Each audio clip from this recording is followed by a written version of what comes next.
Hey everybody, this is Maria D with the Wreath Machine, bringing you the wreath lock. Just want to say hello.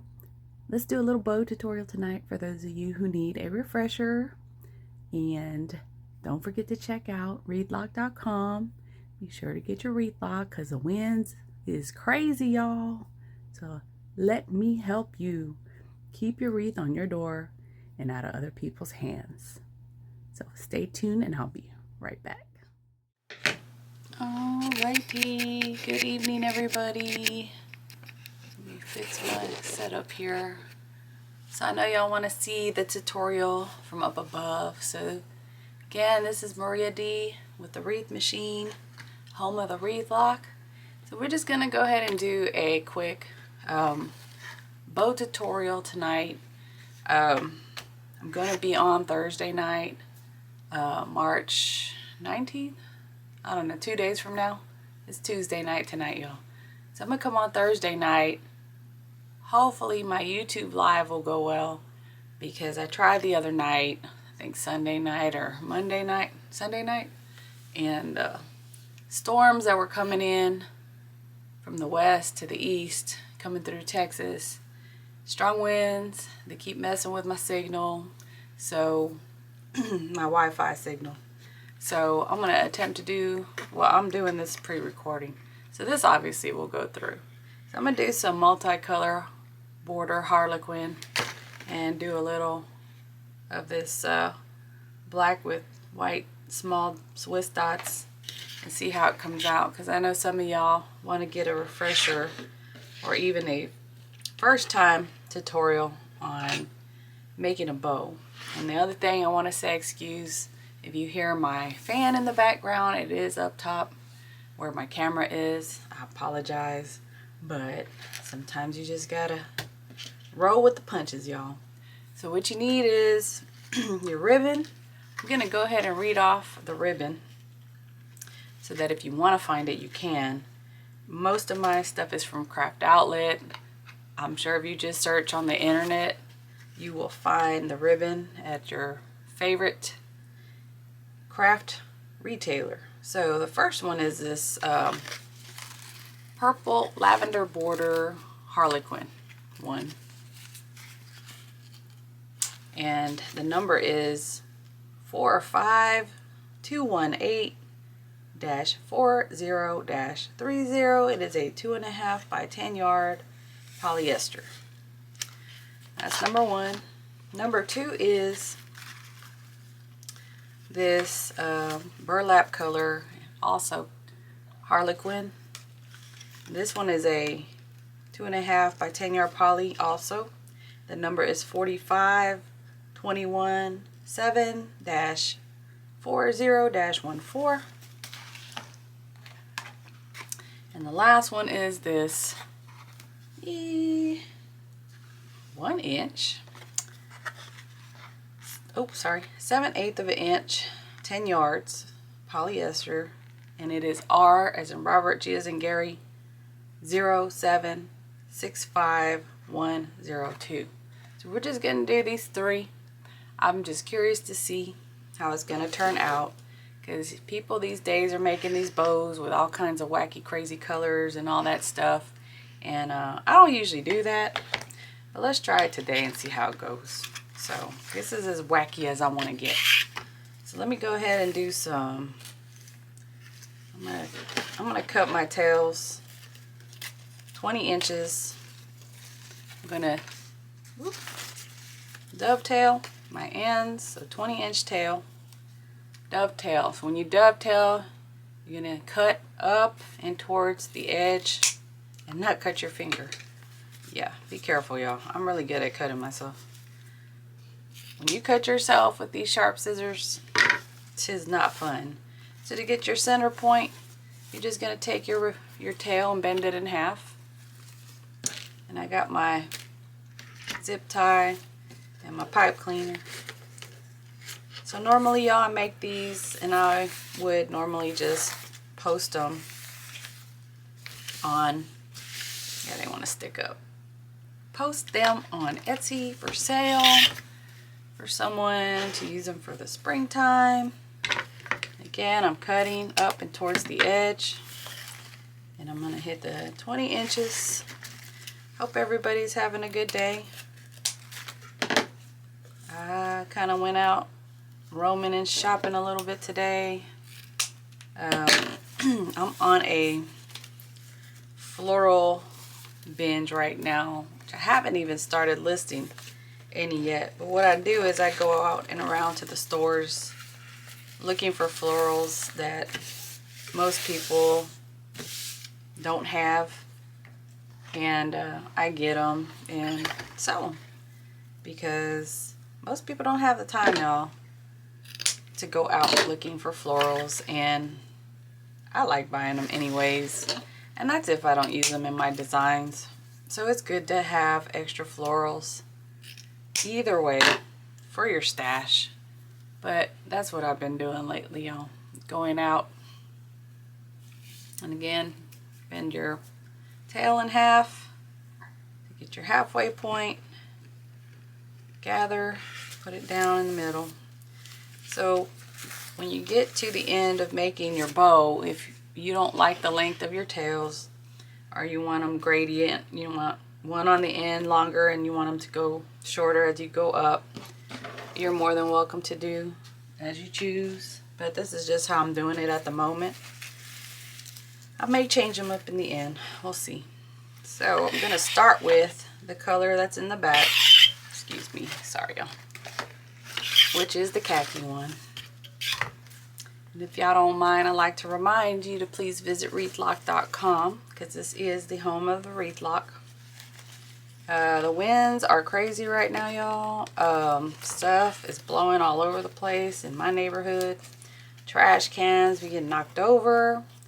Let me interrupt. So my first loop is going to be, and this is a single-sided ribbon. So the inside is ugly, the outside is the pretty, right? So we want to have the outside pretty showing all the time. So keep that in mind. So I'm going to do 5 inches, 4 inches, and 3 inches as far as the loops. So this first ribbon is going to be 5 inches long, and I'm going to do six total loops. I'm going to do 3 loops on each side.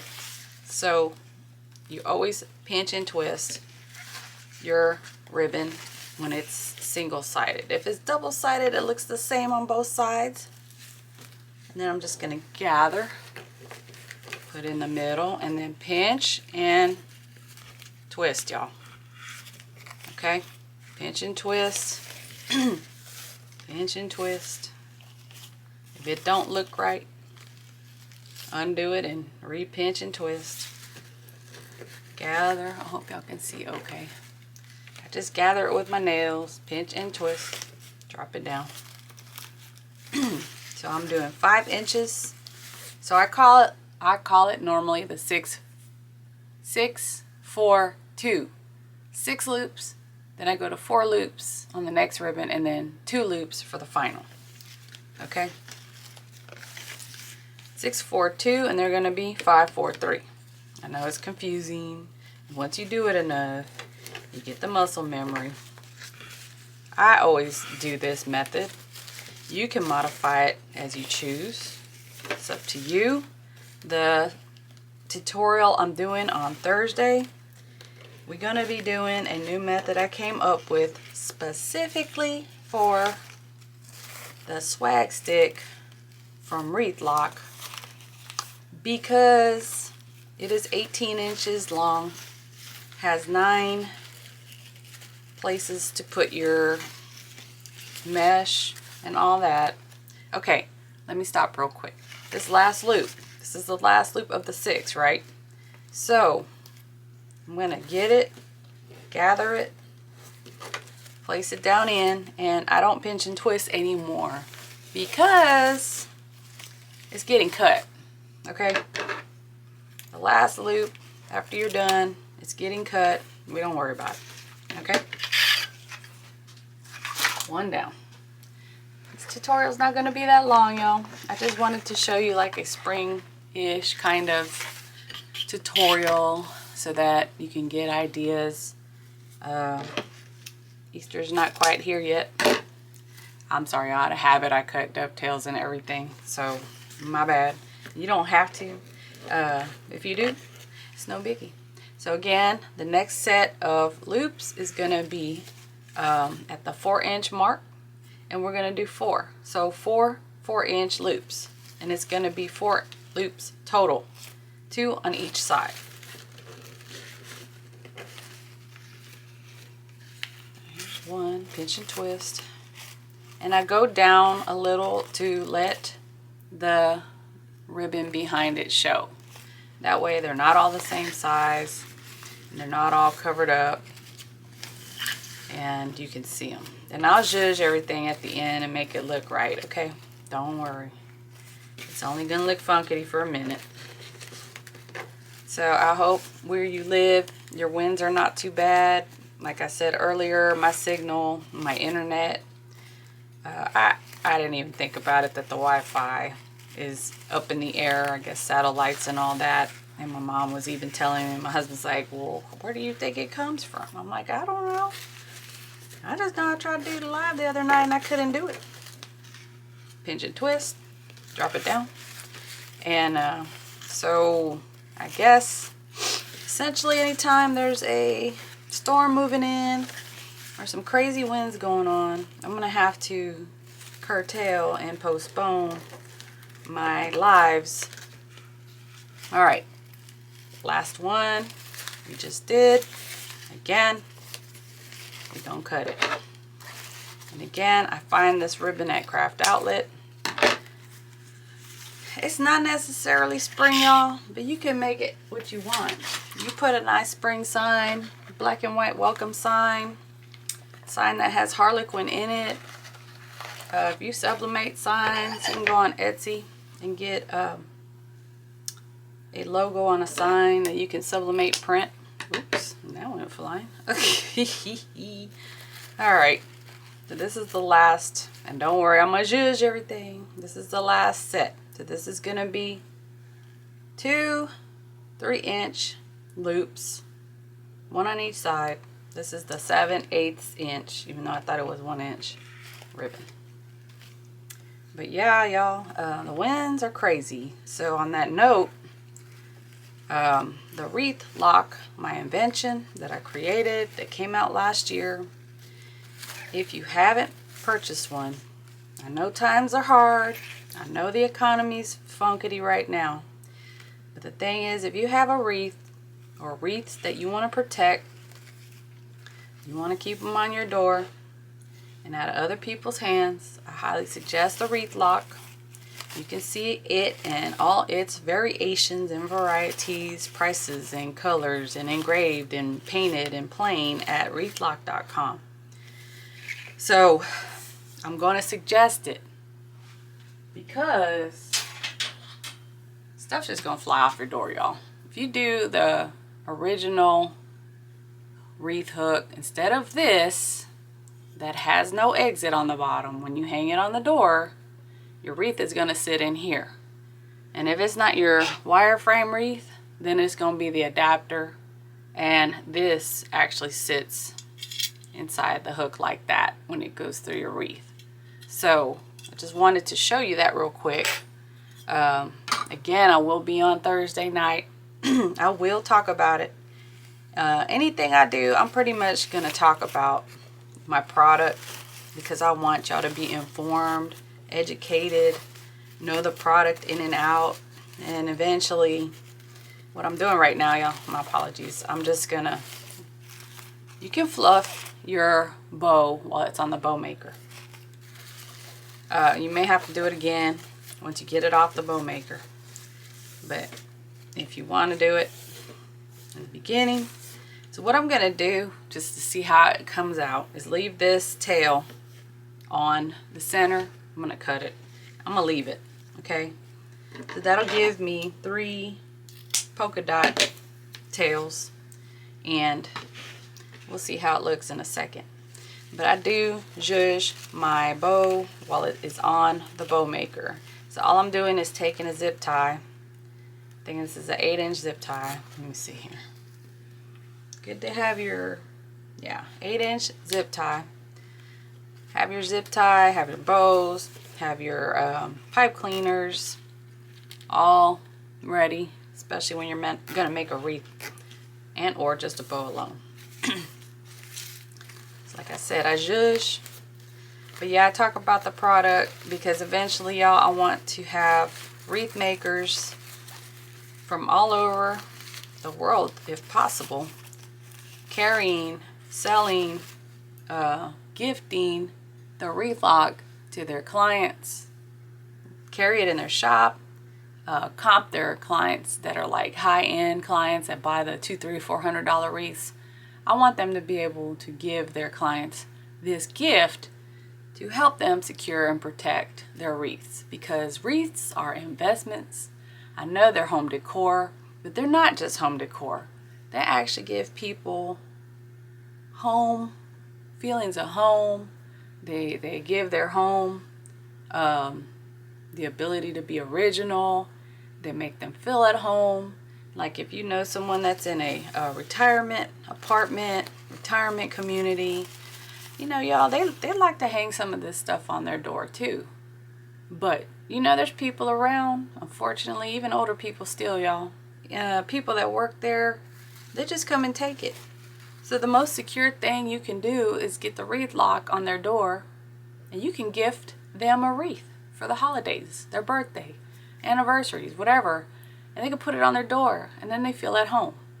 Teachers can also use the wreath lock on their classroom doors to hang a wreath. Because you know, the students come around, they just take everything, go hide it somewhere and throw it in the ditch somewhere, and you never see it again. So if you're in constant situations, even business doors, ain't nobody want to hang nothing on a business door these days. You know why? Because people just come and steal stuff, or it blows off and blows away. This hook here is the only one that's going to help solve those problems to date. Wreaths have been around 2,000 years, y'all. You can look it up online, since Greco-Roman times. It's a history lesson. I'm educating y'all. So if you have a solution to a problem, even though it's a small problem, but it is growing because petty theft is going up, I'm highly suggesting my product, the wreath lock, because it is the best that we have for theft deterrence, to help keep your wreaths on your door, keep them from blowing off, accidentally falling off. And I mean accidentally falling off because if you have kids and they're constantly slamming the door and your wreath is always on the ground and your dog try to get it like 10 times a week, it gets old. That, and it keeps it from being stolen. So those 3 things alone are, to me, justification to invest in the wreath lock. And if you know people that hang wreaths up, they love wreaths, they love hanging wreaths up, or someone that used to hang wreaths up and they're like, never mind, I don't want it stolen, I've had it stolen, or it blew off and I never found it again. This is it, y'all. This is it. This hook here is it. And again, if you want to see anything about it, wreathlock.com, the home page, you scroll down, there's a video to show you how to use the wreath lock and its product line with every wreath on the market. Swags, grapevines, wireframe, okay? In less than a year, I was able to create 3 items in the whole product line that make it up. So again, there is nothing like it. It's patent pending. I'm trying to get it out there. If y'all could share it with your friends and family in general, I would appreciate it. But I will be coming on Thursday and talking a little more about it. So what I'm doing right now on this Easy Bows Design Pro bow maker that I use, because my wrist is not always cooperative with me. I'm gonna take my 2 fingers like this and put them on either side of the fingers in the middle, but underneath, and put my thumb on top and pick up my bow off the bow maker.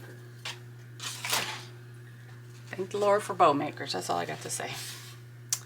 Clean my little mess. Hope everybody's having a good week so far. There's a lot of stuff in the news, crazy. I just keep praying for peace to happen.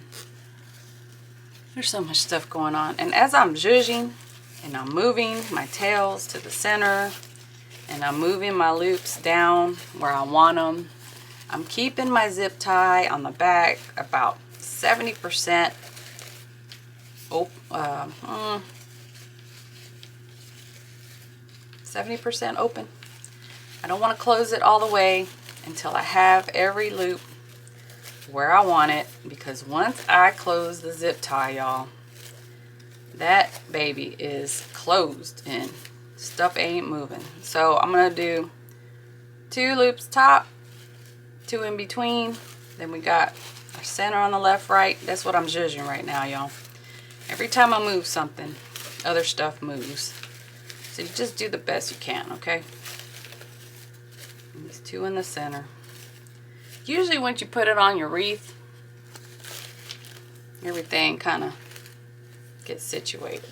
But like I said, do not close your zip tie all the way. Close it slowly as you adjust. Don't just go back there and just yank it closed, because then whatever way you have your loops on your bow is how it's going to stay. And I know I keep harping on it, but I'm telling you, once you close that zip tie, that's the end. So I think it looks pretty good the way it's coming out. So we got polka dot and Harlequin. That's a new jive right there. I bet it looked like really nice on a, let me see here. You get some. I'm not doing it right now, y'all. So I'm actually saving this grapevine for a family member that requested a custom wreath. But I think it would look good on a grapevine like this with some florals. If I can get a few more grapevines this week, maybe I'll go ahead and do another tutorial where I actually show you. But essentially you would just get your pipe cleaner, and I'll show you how to do that. So let's see here. And you know what? If it don't come out perfect, that's fine too. So just keep your fingers in place until you can get stuff as close to perfect as you can. I know my bows aren't always perfect. I try the best I can. Normally I get them. But sometimes it depends on the fabric. This is polyester. It's kind of slippery. I like the cotton and the linen kind of feeling ribbon. But they don't always have that in the designs I like. So, alright y'all. I'm done zhuzhing. We're going to take our wire cutters and we're going to trim. And then, like I said, you get your pipe cleaner.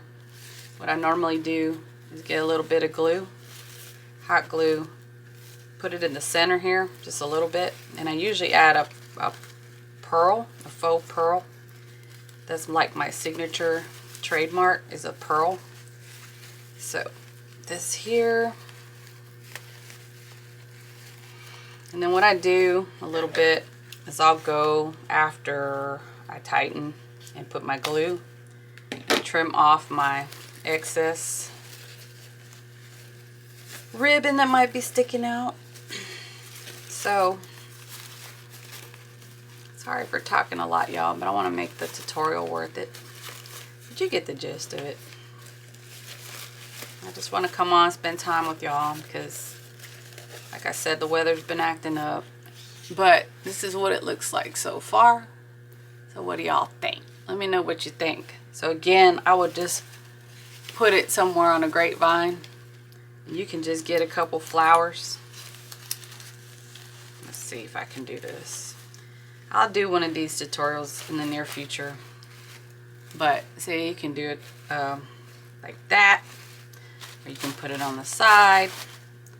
I mean, however you want to do. Obviously, I need more florals, but again, grab a grapevine, do your bow, stick it to it, Put a bunch of florals just coming up and down. So I just wanted to give you like a visual of how it could look. So that is a tutorial for today. Again, please visit wreathlock.com. Now as far as the wreath lock is concerned, if y'all have a certain color you would like in a wreath lock, because they do come in like this straight edge, and they also now come in this wavy edge. This is plain steel, this is a moss green painted. So if you want a wreath lock in a certain color besides what's listed on the website, like you want a wavy edge or wave edge design in like this color or however, just send me a message on Etsy at the Wreath Meshine, or you can send me on the contact tab of wreathlock.com. You can send me a message and say, hey, I like the wave design in X color. So if the color exists in like Rust-Oleum spray paint, I can do it for you. You would just have to pay for a painted wave design one, and then I will make it for you, and when it's dried and cured, I will ship it to you. So I wanted to put that out there because I haven't had too many chances to talk about the new wave design. So again, this is today's tutorial. I hope you enjoyed it. Please don't forget to like and subscribe so that you get notifications when I do come on live. Again, please visit wreathlock.com. Y'all have a great week. Please do not forget to join me on Thursday, this Thursday night at 7 p.m. This is March 2026, y'all. So if you watch this a couple years from now, I don't know if I'll be on then, but March, let me see what day that is. March 19th at 7 p.m. on YouTube. I will be here live. I will be demonstrating a tutorial on the swag stick by Wreath Lock. I'll be talking about the Wreath Lock a little bit and doing a special bow tutorial on the swag stick that's specifically for the swag stick. So thank y'all for joining me. Y'all have a great week, and I will see y'all soon. Bye.